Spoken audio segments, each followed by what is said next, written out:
Hey and welcome, I'm Hammeh, welcome back to Lore Talk, a series where I talk about Overwatch lore updates and then we chat your lore theories and speculation you've left in the comments of previous videos, what we do and don't know from the canon lore and any thoughts I might have on it as well. If you have a topic in future you'd like covered, or a theory or a question, just comment in the YouTube comments below and I'll pick comments, questions and theories to discuss in future episodes. Today we're going to be talking about Moira, her release and what it might mean for the story, Reyes and Morrison, what Jeff Kaplan said about that recently and what other impacts it might have on what we know so far, and how the presence of Moira reflects on other things that we thought about the story. Timecodes are in the description below if you'd like to skip, and before we start, a quick caveat. Remember, we all have opinions and favourite ideas that we like ourselves. The cancellation of First Strike, the graphic novel, in many ways marked a shift in storytelling, as was said when it happened, from late 2016 until now, and what may have looked more likely as being the story's path before the cancellation of First Strike and during and just after Overwatch's 2016 launch theory-wise may not look so likely now in 2017. So it doesn't mean that anyone's wrong for thinking what they thought or think either in the past about their story theories or now.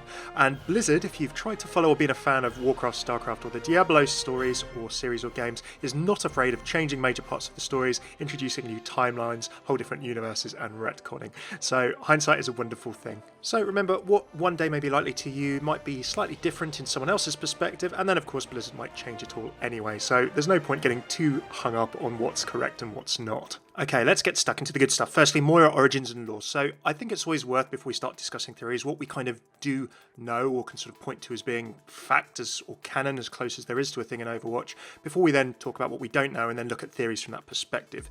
So we do know from Moira's bio that a decade ago, she made her various discoveries that she then kind of got ostracised from the mainstream scientific community for. So Moira is 48 now, according to her bio, so she would have been 38 then. So a quick bit of timelining. I've had a timeline kicking around since early 2016. I will one day get around to finishing it, but putting stuff in a timeline, rough timeline order is always kind of handy with the stuff that we do know, or as much as the sources that we have are accurate. So 7 years into the past was mentioned as being the events of Uprising. Now that's important when we talk about Reyes and Morrison later. 6 years ago, according to Fading Glory on the Trail of Jack Morrison blog, was when the Swiss HQ went bang. Now regardless of anything else in that blog, I would take the this happened 6 years ago from present day as being fact in universe, as it were. So if you take that 10 minus the 6, after Moira's discoveries a decade ago fell on deaf ears with the mainstream scientific community, and if Overwatch finished about 6 or so years ago, that leaves a 4-year window where she could have been a member of Blackwatch. Now Moira in her origin trailer actually says that Overwatch held back the pace of scientific discovery for decades, and indeed Moira could not have been a member of Overwatch for decades. However, Moira from the outside would have seen how Overwatch treated its scientific divisions and research. Overwatch is cited in one blog as being brought to its knees 2 decades after it ended the Omnic Crisis, so we have a rough time frame of Overwatch existing as being around about 2 decades worth of activity. Now, we don't know whether to take the order of Moira's origin trailer and the event she described as being sort of perfectly in order. She was described as being too radical, too controversial. She said that Overwatch tried to silence her, and then we see there were others in the shadows searching for ways to circumvent their rules, and then it shows that shot of Blackwatch where there's of course Reyes, McCree and Genji, so Moira joined after McCree and Genji for sure, it seems. Now again, it's also interesting, you can look at it the other way, that McCree and Genji are still there, because of course both proceed to leave Overwatch before it finally winds up. Genji goes and wanders the world, trying to reconcile the fact that he is part man, part machine. McCree goes underground to avoid the infighting in Overwatch, according to his bio. So Moira, of course, is part of Blackwatch at a time where we know most of its key protagonists, the ones that we know were members anyway, are involved. So what don't we know about Moira? Well, we don't know when precisely she joined. We don't know precisely what she did, bar working on weapons and technology. We don't actually know what and when she is doing something to Reyes here, and that's important later. And we also don't know precisely when she started working with Talon. So like I said earlier, there is no right or wrong, but it's worth having as best we can the time frame in which we're operating with when we think about theories. Now Moira herself of course leads on to many questions. Let's talk about Moira and Mercy to start with. Well, we do know from Michael Chu and the What's Next panel at Blizzcon 2017 that Moira either got inspired by or grabbed a little bit of Mercy Tech. Mercy's paper, actually, if you have a look, is in the Spawns of Oasis University, and Moira's paper is in the other, so you can see that if Moira hasn't directly taken some of Mercy's research, she's still following what's publicly available. Okay, time for your comments coming in and your theories. Gabster Green says, what do you think about the new Moira or Mercy spray similarities? It's possible they have work together in Overwatch. Maybe they have some voice or in-game interactions. I'm just happy Mercy's getting a tiny bit of lore. Well, eventually Blizzard will have to address Mercy's story in a little bit more depth. I do like the sprays, I do like the duality of them. I'm sure Mercy would not approve of some of Moira's actions in terms of their moral positions. Let's have a quick think about ages. Mercy is 37 at this point in the timeline, according to her bio. Moira is 48. So if we go back that 6 years, then at the end of Overwatch, Mercy would have been 31, Moira 42. And with this 4-year window of Moira potentially being in Blackwatch, it gives a period of time of Mercy being maybe 27 to 31 and Moira being 38 to 42. And this is if Moira joined Blackwatch right after her discovery and her paper 10 years ago went bad. The two don't have any interactions right now. I'm sure they might get a few in future. As for their tech and working together, well, in Uprising we do see Genji of Blackwatch dueling against Tracer of Overwatch, so there is clearly some mixing between the divisions. We see Gabriel sitting there as well, of course, with Morrison and Amare, so it's not as if the two, internally at least, are separated hugely. However, we don't know where Moira is at this point in time.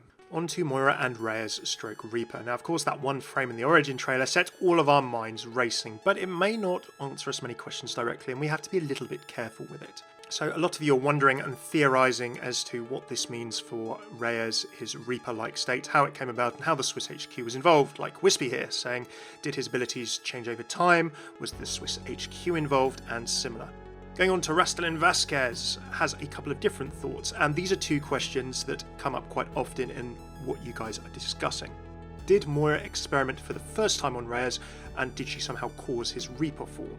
And the other question being, who was Reaper really referring to in Old Soldiers then, if Moira had something more to do with it? Well, when speculating about Reaper's condition before, a lot of people have pointed out that Reyes, along with Morrison, were both part of the US Soldier Enhancement Program, the USA's program in response to the First Dominic Crisis, and Morrison in Uprising actually says they tried everything. He doesn't seem to have very fond memories of it, unsurprisingly. Although he and Reyes were left with superhuman speed, strength and agility, it does feel as though there was a lot of experimenting. In the events of Old Soldiers, he says, my old boss said there was no such thing as luck, just good genetics, to which Anna said, he sounds like a jerk, to which Morrison said, well, he kinda was. So we have to remember that both Reyes and Morrison have already had a significant amount of experimenting on them already, and as a result, a lot of people are sort of saying, well, where does Mercy's work come in? Where does Moira's work come in? We kind of have the light and the dark. We have Mercy's applied nanobiology helping critical conditions, wounds, and similar. We have Moira's technology that's reprogramming cells at a genetic level. So a lot of people have taken these kind of two different sides of the same coin, as it were, and said, okay, well, the one place that they clash straight in the middle is Reyes and Reaper, and clearly it's some combination of the two that has made him into what he is today. That is possible just through the fact that we haven't seen anything to prove otherwise, of course, which is like a lot of Overwatch story.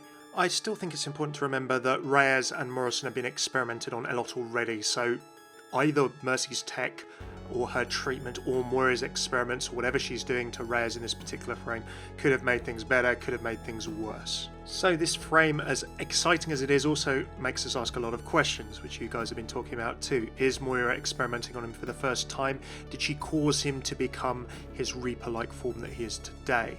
Or was there something else involved? How far along in the process is this actually happening? When is this happening? Was Reyes having problems with himself beforehand? As many of you have speculated, has there been some kind of problem in the Soldier Enhancement Program type treatment that maybe Mercy or Moira were trying to treat or help him with? And a lot of you have just gone for the straight up, well, maybe Moira was experimenting on Reyes or somehow duped him into being experimented on against his will. Morally, maybe she offered him something and it went wrong. Of course, these are all possibilities, so there is no right or wrong here. I'd love to know what you think is most likely. I think we're going to have to wait for quite a long time before we hear anything on this one, but Moira's introduction certainly makes all of these discussions possible. Alongside Moira and Reyes, of course, is Moira and Widow, and Tice Austenbrink says, this is just a theory, but could it be that Moira was also involved in creating Widowmaker? I thought they said that her genetics were changed too. Well, in this, I'm not going to say there's a right or a wrong, but we need to have a look at two things, the timing and what actually happened to Widowmaker. So is the timing possible? And then what are your views on what has actually happened to Widowmaker. So firstly, timing. Depending on when we date the comic Legacy, the Ana comic, when she goes missing, it has to be probably in the last year or so of Overwatch.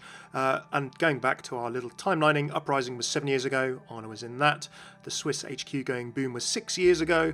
Presumably Ana went missing before that, with Morrison and Reyes missing, presumed dead, at the time of that Swiss HQ going up. So after Uprising, it seems to have been a very chaotic last year for Overwatch. Genji going, McCree going, Ana dying, straight going missing. We don't actually have a date for the Venice incident mentioned in Moira's bio, where Moira's Blackwatch activity was unveiled, according to her story, and some senior Overwatch officials disavowed all knowledge of her. So remember, of course, in Legacy, Widow has already become a Talon agent. Gerard, her husband, has already been killed by her. So these two timelines can sync up, but then we need to know, how long was Moira involved with Talon for? We know she is now, but we don't know when she started. Although in her bio there is a bit that says some have whispered that Talon had already been supporting her for years. We should probably treat that as being an unreliable narrator, very much like the Reaper bio and other places where Michael Chu and the team have said that there are unreliable narrators in the Overwatch universe. There is nothing proving that this Talon period was while she was with Blackwatch just yet, but it is possible.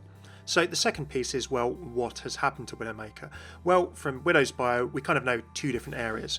She was subject to an intense program of neural reconditioning, with her will broken, personality suppressed, and being reprogrammed as a sleeper agent, so this psychological aspect. Then she was returned and converted into a living weapon. Her physiology was altered, drastically slowing her heart, which turned her skin cold and blue, and numbed her ability to experience human emotion. Amelie was gone. Although we know that Moira's work was altering DNA at a cellular level with genetic programs, there is a piece in her bio where it says that Talon might have been using the results of her experiments for their own purposes, whilst aiding her to do them. So I think the question we ask ourselves here is, can Moira's tech neurally recondition? Maybe it can, maybe it can't. If you've ever seen the Bourne trilogy, the Jason Bourne films, I always see Widowmaker as being a little bit like a Jason Bourne style agent. But of course this is the future, and Blizzard could very easily have tech in the story to explain what happened to her, and it could be Moira's.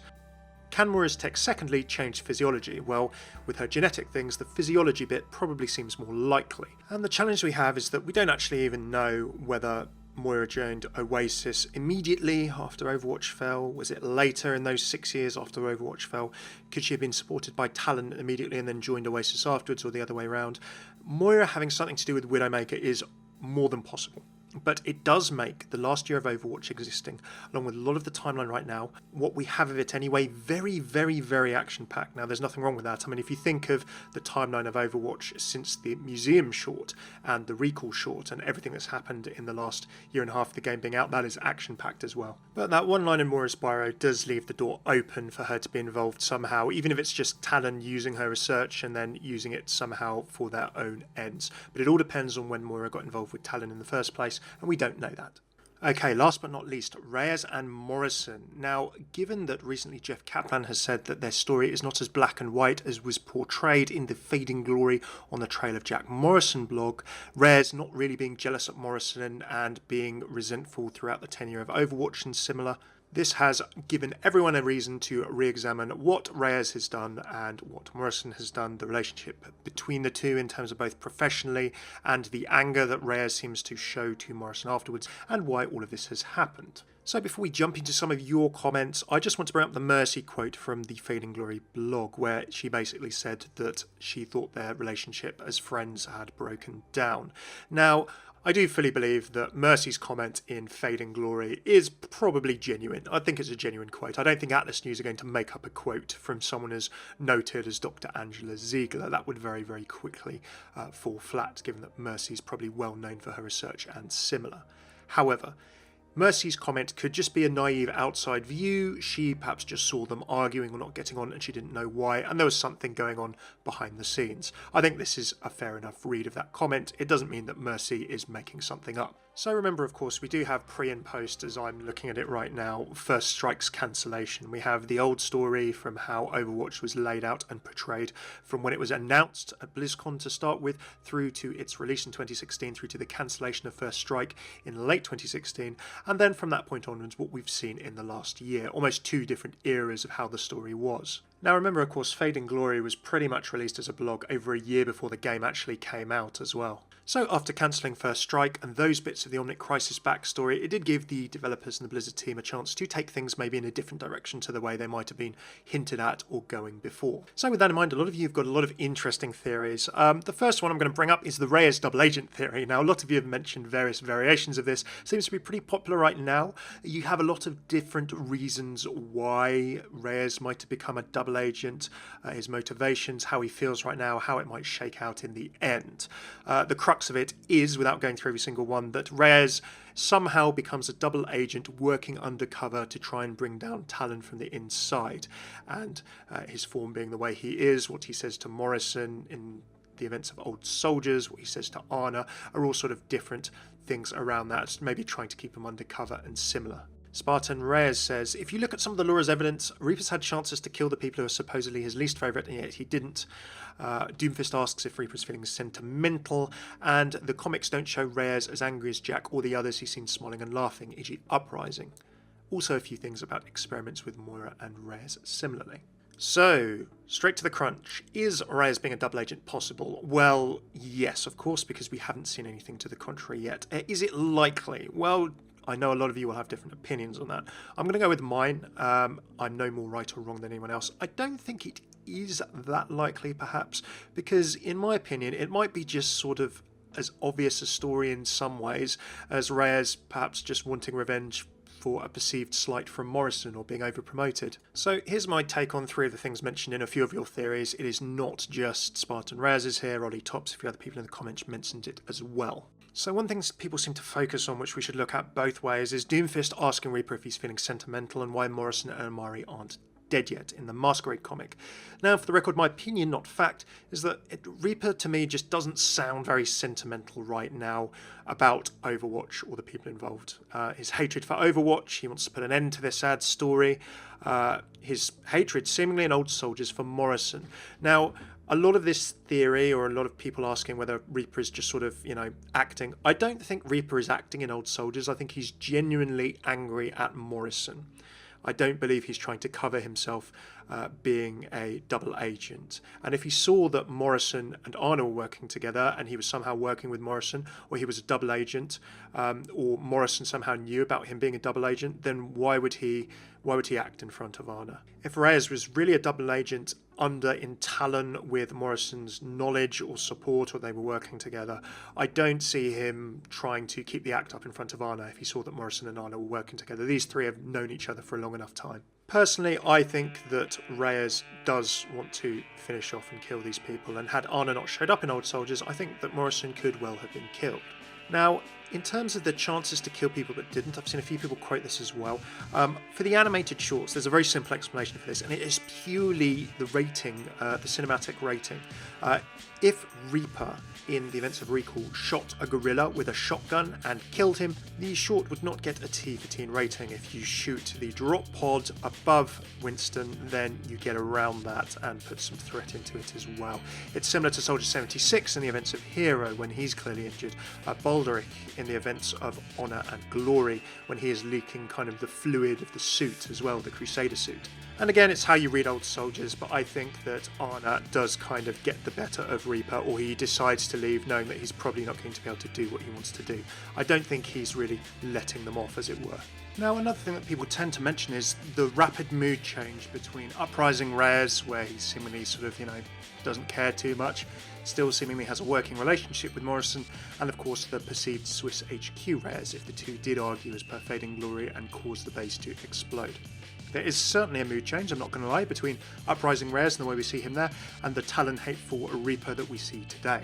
So whether or not you believe that Reaper might feel sentimental, Reyes might feel sentimental in terms of his feelings towards either Overwatch or his ex-colleagues or friends, one thing's for sure, he could be sentimental about other things, like Darth Logic says here. Perhaps something to do with his family. Now that takes us back to Reflections last year, where we see a Reaper in the shadows looking at a family that Michael Chu said wasn't a random family. Let's remember that.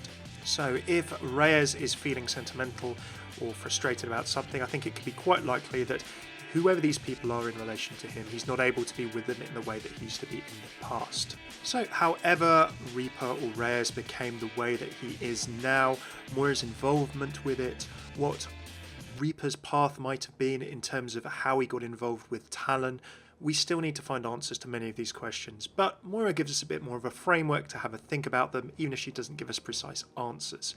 But that's my personal opinion, no more right or wrong than any other, until we see otherwise in the story in future. Some of you guys had some other great neat little theories as well. I like this one from Megan DeFoss. Sometimes the most simple explanations can be the best. This one is Reaper and Jack are best friends. Morrison spends too much of his political clout defending Reyes, like Jeff Kaplan said might have happened in his little interview. Something starts to go wrong with Reyes' genetic super soldierness and he wants Overwatch to help him. But Blackwatch has been revealed or is in the public eye, so he's unable to be helped for some reason. Perhaps Morrison can't help him anymore. He turns to Moira to help him, that goes wrong, leading to his current form. Perhaps that affects his mind too. He's now resentful of Morrison and Overwatch in general. He goes to confront Morrison, they have a scrap, and then canon continues as we know it. Pretty neat, Megan. I think that comes together pretty nicely. We can't say it's any more likely or less likely than any other, but I think it works quite well. Slipstream Technician says, the more I think about it, it's starting to make more sense that Jack and Reyes fought each other, not over leadership, but over something more tragic. Anna's supposed death in the line of duty, as that happened the same year Overwatch fell, or just before. Reyes could have gotten mad at Jack, the two ended up fighting. As for why the HQ blew up, maybe it just happened to coincide with an attack from Talon on the HQ, or something went wrong elsewhere and blew up. Yep, that is perfectly possible. We know nothing beyond a couple of sentences in Fading Glory, a blog that is pretty much 2 or more years old now, and has been given the unreliable narrator tag potentially in recent weeks due to Jeff's interview. A few other cool things that you guys brought up outside of those main topics. Lycan says, is Liao no longer a thing or a person? I need my 6th member of the First Strike team. I do too, Lycan. I do too. With First Strike cancelled, we only had another Atlas News blog naming Liao, the Overwatch launch blog. This was still, of course, before the First Strike cancellation in late 2016. So who knows if Liao still exists, if she is a she. All I speculated on was the cover of First Strike, the graphic novel that we saw way back at San Diego Comic-Con 2016, that had what might be a lady here with a robot. This is the only potential face we have for Liao. I say that, of course, because on this cover you see all the other members of the Strike team, so it would make sense that the 6 people would feature on its cover. Tommy Flores says, I want Symmetra to find out that Vishka has ties with Talon and help the Resistance by fighting Vishka from the inside. Well, I love that idea. My made-up on-the-spot fan story for fun right now is that Symmetra breaks free from Vishka, meets up with Junkrat and Roadhog, and the series is called Order and Disorder, or the comic is called Order and Disorder, like a buddy cop show, or a set of travelling companions or roommates with totally opposite personalities. I'm sure you've seen that kind of stereotypical comedy. More seriously, Symmetra might be another character that has a moral awakening. She's started having it in her comic a bit, or having doubts already. I don't necessarily see her becoming good or fighting for Overwatch, but it's totally possible. Who knows? I'd love to see something with Symmetra in future. I'm not sure how she'd feel about Sanjay working with Talon. There we go, a little bit of talk about Moira, a little bit of talk about Moira and Mercy, Moira and Reyes, Morrison and Reyes, and everything in between. Are there any topics you would like to chat about, you have some theories on, you'd like to explore in this kind of way? Do let me know in the comments below, do let me know your thoughts on any of this. Do remember, of course, that we all have our own favourite theories, our own favourite thoughts, and at the end of the day, for a lot of Overwatch lore, it's who knows, and we'll find out as we go along. Cheers for tuning in, do throw a like, subscribe if you enjoyed this, do check out all my other Overwatch lore, stories, interactions, voice lines and similar in these playlists below, and I'll catch you soon. Cheers for tuning in, I've been Hammeh, take it easy.